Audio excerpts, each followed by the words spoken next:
Les vraies voix Sud Radio, 17h-20h, Philippe David, Cécile de Ménibus. On dit qu'ils sont au point de l'actualité, mais on l'a vu dans notre quiz, pas vraiment. En tout cas, aujourd'hui, Philippe Bilger est avec nous. Les questions sont d'une pertinence redoutable. Oui. Oh, mais c'est la moquerie, là. Là, je crois qu'il se fout de nous. Au contraire, Cécile, je veux dire, sinon ça aurait été tellement simple de nous demander avec qui était marié François Hollande, on l'aurait su. Oui, c'est ça. J'y penserai pour demain. Caroline Pilastre est avec nous et René Chiche est avec nous aussi. 0826 300 300. On avait teasé sur un sujet hyper important, mais c'est très important puisque c'est quand même un peu l'image de la France, des Français. Vous savez, ce sondage IFOP qui vient de tomber, les Français les plus propres sont ceux qui ont une vie sexuelle plus développée. Avec nous pour en parler, François Cros est en ligne. Bonjour François Cros.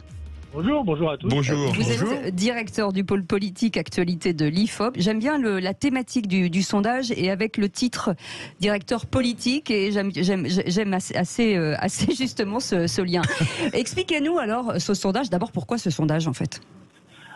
Il y a un stéréotype du français crasseux qui est né en Europe au XVIIe siècle, notamment, vous savez, à Versailles, avec l'image des nobles qui préféraient les parfums à l'eau, et puis une image, au fait, qui a été diffusée après la guerre par les Américains qui ont été choqués par le manque d'hygiène des Français à la Libération, et qui a été véhiculée dans le monde entier par des productions culturelles américaines, notamment le fameux personnage malodorant de Pépé le Putois, qui était un putois. Très joli nom d'ailleurs, Pépé le Putois, c'est de nos vies.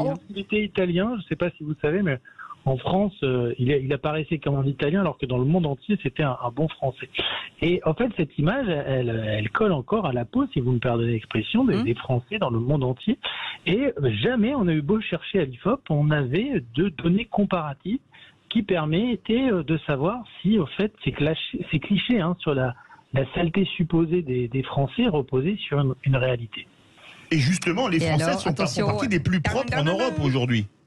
Alors, vous savez, aujourd'hui, on n'est plus tellement. Il y a tout un ensemble, vous savez, d'analyses, de spécialistes, de professionnels de santé qui disent attention, c'est pas parce qu'on se lave tous les jours qu'on est forcément propre. Il y a une question d'usage raisonné. Ça aide tout de même. A dit Philippe Bilger, intelligemment d'ailleurs. C'est vrai que ça aide. Dans le développement olfactif. Voilà.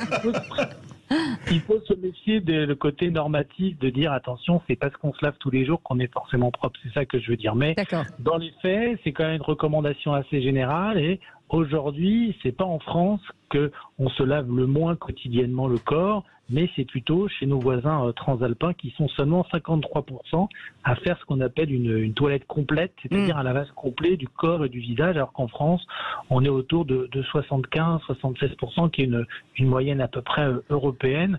Les meilleurs, les plus soucieux en la chose étant les Espagnols, peut-être pour des questions de chaleur et de météo, mais en tout cas en Italie, on pense qu'il y a peut-être un effet bidet, puisque vous savez que... Ah oui, un effet bidet, oui. Voilà, il y a une culture du bidet très spécifique en Italie qui fait que le bidet est encore très répandu. J'adore cette conversation. La toilette partielle est dans une monde régulièrement recours fréquent au bain dans la péninsule explique pourquoi les Italiens seraient en retrait par rapport aux autres Européens. Justement, dans le sondage, vous parlez du port des sous-vêtements pour soutien-gorge pour les hommes et slip pour les femmes. Je vais faire un tour de table. Soutien-gorge pour les femmes et slip pour les hommes. Oui, j'ai dit. Oui, mais ça dépend. Il y a des hommes qui portent des soutiens-gorge. Moderne. C'est genré, non genré en fait, les émoticônes. Exactement. Faisons un tour de table. Pardon de rentrer dans votre intimité, Philippe Bilger. Est-ce que vous changez de sous-vêtements tous les jours ? Oui, mais ce qui m'intéresse, c'est là, Cécile, avant d'aborder les thèmes qui me plaisent le plus, c'est-à-dire un peu libertin, là, je voudrais demander, si vous le permettez, à François Cros, quelque chose. Est-ce qu'on peut dire, et je suis sérieux là pour une fois, est-ce qu'il y a une propreté de classe ? Est-ce que on a l'impression que les classes privilégiées qui ont de l'argent sont naturellement plus propres et des classes plus modestes n'ont peut-être pas les moyens, au fond, d'avoir cette propreté qui, pour certains, doit être quotidienne. Est-ce que le sondage permet de répondre à ça ? En tout cas, ce que montrait cette enquête, comme d'autres, c'est que c'est plutôt le contraire, en fait. C'est parce que les catégories populaires font souvent des métiers plus manuels, notamment les hommes qui sont ouvriers ou qui sont amenés à faire des exercices plus ou moins physiques, qui les amènent à transpirer. Donc dans ces conditions, ils se lavent tous les jours ou presque. Alors que en fait, l'archétype du télétravailleur CSP+, qui reste enfermé chez lui, va avoir tendance un peu plus à se laisser aller parce qu'il fait moins d'exercice physique et il voit moins de personnes au quotidien. Vous ne parlez pas des animateurs et journalistes radio, là, Voilà, moi, j'en vois pas, je ne connais pas. Est-ce que c'est, pour rebondir sur ce que dit Philippe, est-ce que l'âge aussi peut rentrer en ligne de compte? Possible, non. Oui, en fait, c'est toujours deux catégories de population. Le plus archétypal, c'est le jeune ado, vous voyez, qui est un petit peu en mode rebelle. Ouais, boutonneux. Qui va se laisser aller. On en a tous chez nous. Donc, romantico-sale.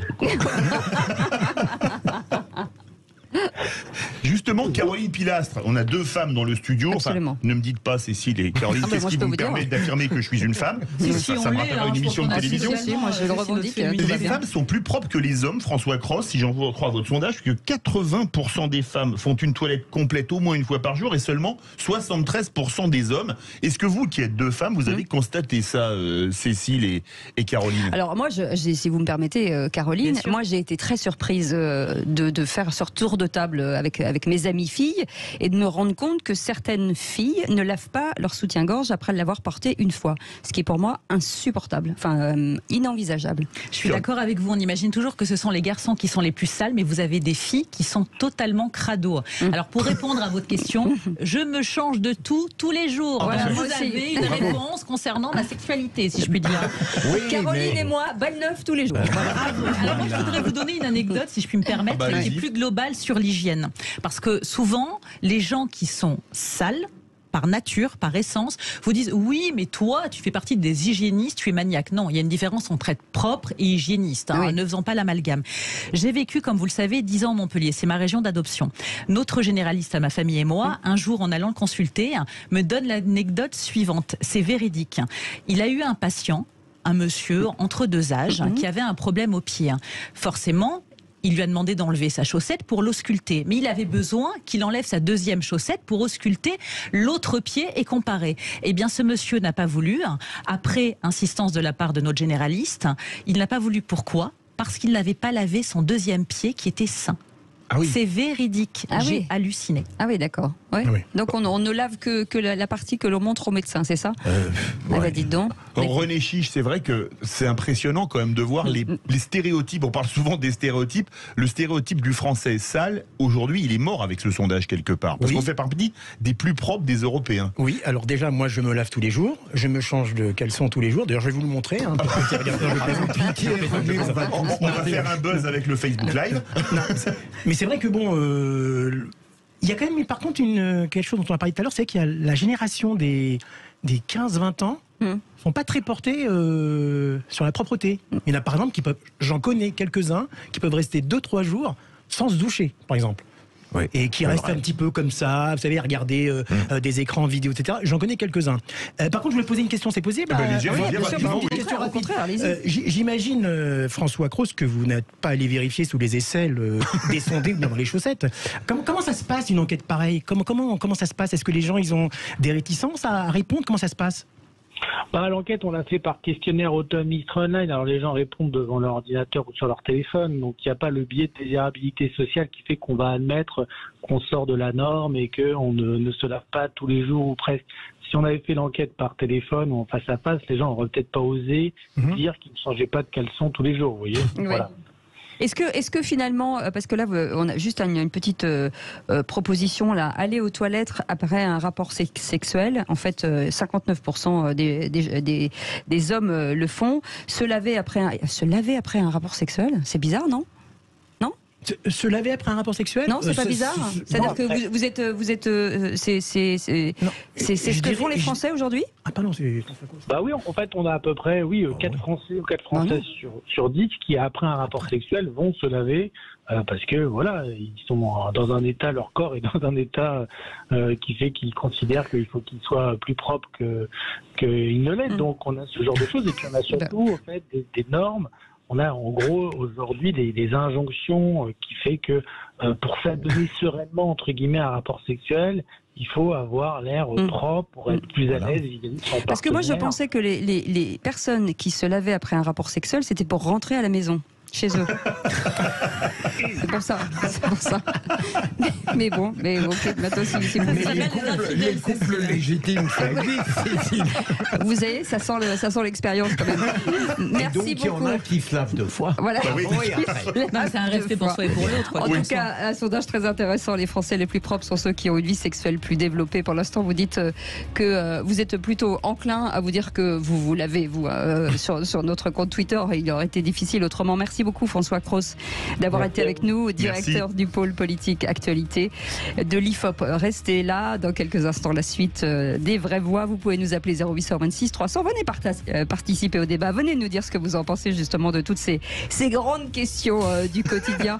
On vous attend avec Caroline Pilastre, René Chiche et Philippe Bilger que vous aimez avec passion. Non, on change. On change de sujet. On change.